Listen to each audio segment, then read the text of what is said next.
Being a horror fan in the rural South during the early days of the internet was not a fun place to be. I could rent the classics of the genre, but when it came to things off the beaten path, there weren't a lot of options. When I first got the internet, my search for new horror movies led me to a site many of us found back then, houseofhorrors.com, a website that featured the world-famous Vault of Horror. The site introduced many people to the world of Italian horror movies. These films were more violent than their American counterparts, and they seemed to follow their own set of rules. One movie caught my attention. It was directed by this guy named Lucio Fulci. It sounded like a zombie movie, but not really. I saw this one image that appeared to be a young girl with a hole through her head. It was graphic in a way I had never seen. The movie intimidated me. It was 2 years before I eventually downloaded a DivX copy of the movie. While it was indeed a violent and disturbing film, what got to me was something else. It's that feeling of being in a department store late at night, walking the aisles that should be bustling with people, but is instead barren.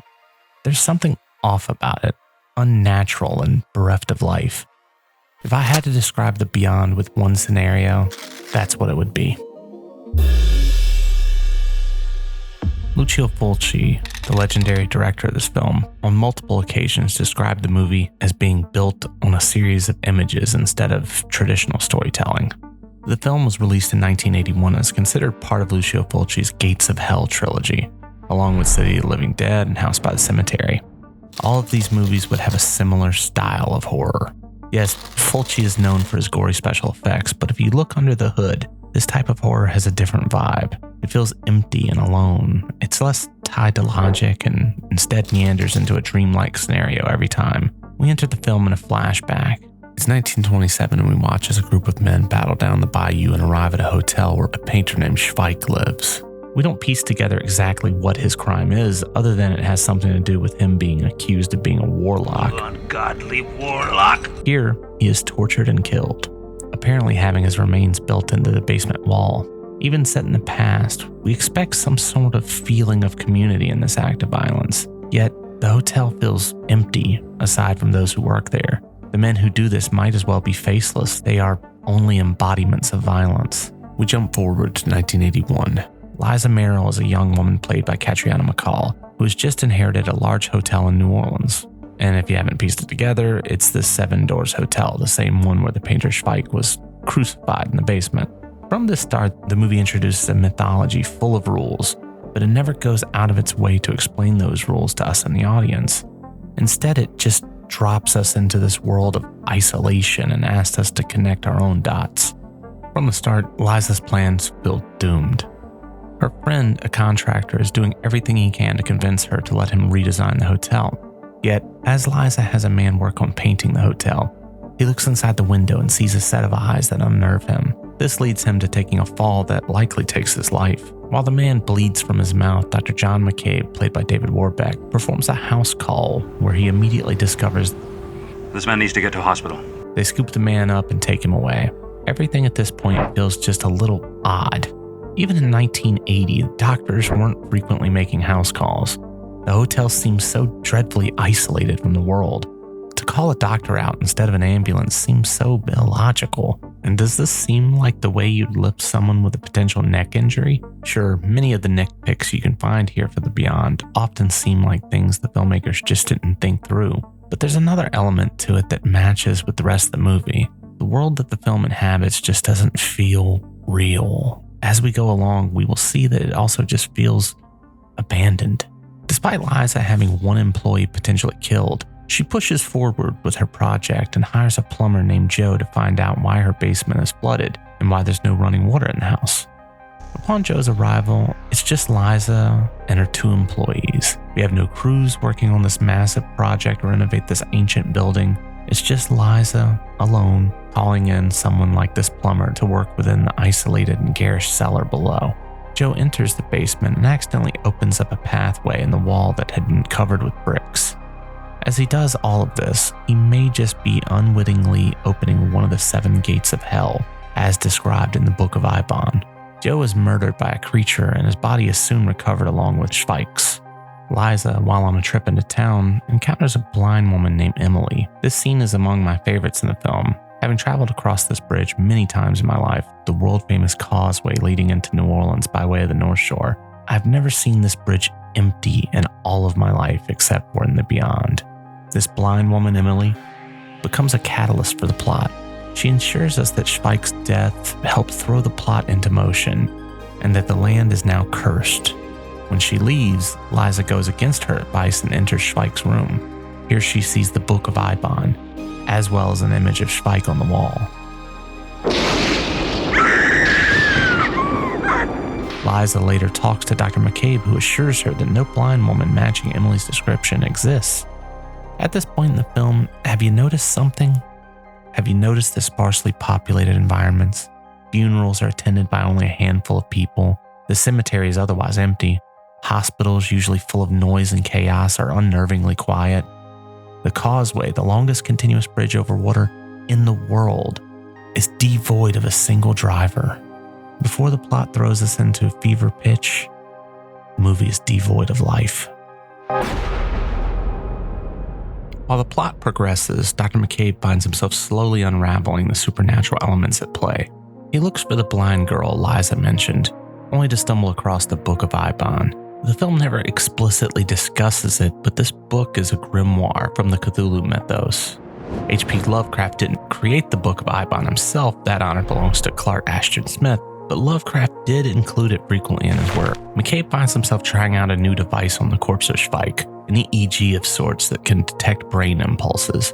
Little does he or his assistant realize, when they leave, the device begins to pulse. McCabe, as a man of science, routinely looks for Occam's razor, but at this point, it seems the world he knows may be dissolving into nothingness. Emily, the girl with the wide eyes, proves to be a difficult character to unpack. When she first leaves from Liza's hotel, the movie shows us that as she runs, she produces no sound.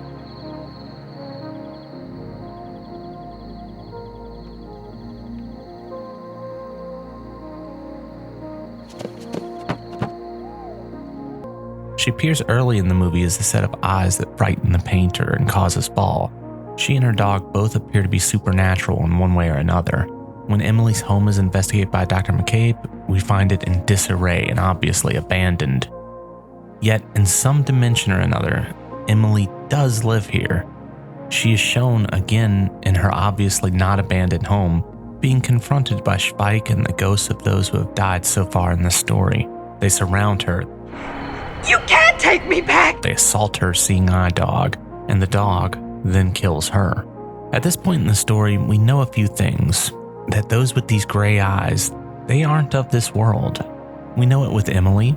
You can't take me back! Joe the plumber's daughter has hinted at being of another world, and she has the same eyes at one point or another. We also know these beasts have an affinity for the eyes, perhaps justifying Fulci's love for eye trauma. Finally, we know that the gates of hell are located on the premises of the hotel that Liza is renovating, and we are free to assume that the gateway, like a medieval threshold being crossed, was opened whenever Joe the plumber wandered into that basement. Liza finds herself investigating that basement on her own, only to find herself attacked by one of her employees. She fights him off, and when she makes it back upstairs, she runs into Dr. McCabe, who lets her know that he does feel like something weird is going on, but that she can't give in to superstition and psychosis. They investigate the basement only to find no zombie caretaker. Just as everything seems to be neatly confirming to their isolated but mundane reality, a massive storm unfurls. Just barely escaping from the underground hurricane, they make their way to the hospital. Searching for other people and for safety, it seems an obvious choice. While the majority of the film may have felt somewhat empty up until this point, the underground storm marks a transition point. Now the world is desolate. They notice it in the streets and in the hospital. Those who remain alive won't be for long. Once inside, McCabe finds that the dead within his morgue begin to come back to life. The young daughter of Joe the plumber, whose parents have been killed during this plague, at first tries to tag along with the duo, but it soon becomes apparent that she too is a white-eyed creature of the abyss. This is, of course, where we get the image of a little girl with a massive hole in her head that I originally saw in House of Horrors, and the effect still shockingly holds up to this day. Facing down an army of zombies, McCabe and Liza fight to be free from the hospital that they once thought of as their safety net.